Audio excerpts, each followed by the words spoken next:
Slikom se selimo do Prizrena. Iz Prizrena nam se javlja naša koleginica Dragana Pajović. Dragana, dobro jutro. Kakvo je jutro u Prizrenu? Dobro jutro, Tanja, tebi, dobro jutro poštovani gledaoci. Ovde još uvek nije stiglo to najavljeno letnje osveženje, sunčano jutro u Prizrenu, a da li će se tako zadržati u toku dana, ostaje da se vidi.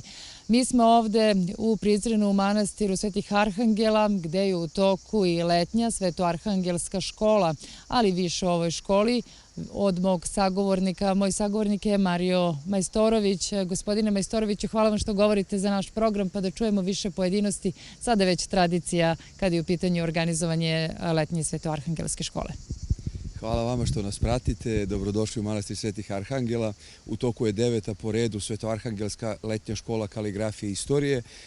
Deca koja su iz srpskih sredina na Kosovu i Metohiji, kao i centralne Srbije, se kroz učenje kaligrafije i istoriju, izvornu muziku i pesmu, igru, druže. Želimo da ih saberemo ovde kako bi bili upućeni jedni na druge, a i da im prenesemo važnost zaštite srpske kulturne baštine i na Kosovu i Metohiji i u Carskom gradu. Recite nam nešto više o kaligrafiji, kako se mališani navikavaju na taj krasnopis.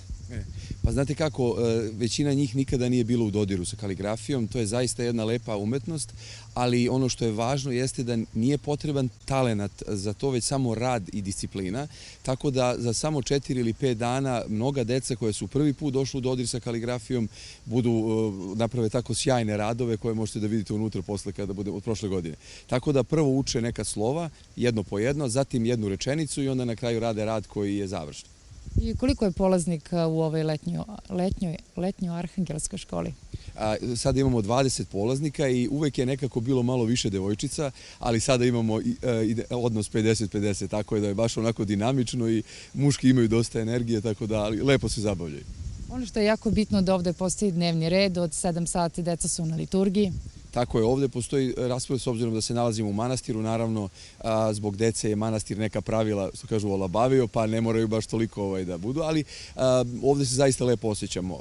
Na liturgiji smo, zatim imamo kaligrafiju, zatim imamo gimnastiku, naravno, prvo tako počinjemo, onda čas istorije, pa kaligrafiju, izvornu muziku i pesmu i popodne ponovo imamo sport i narodne igre, tako da im to bude onako za kraj dana sjajno.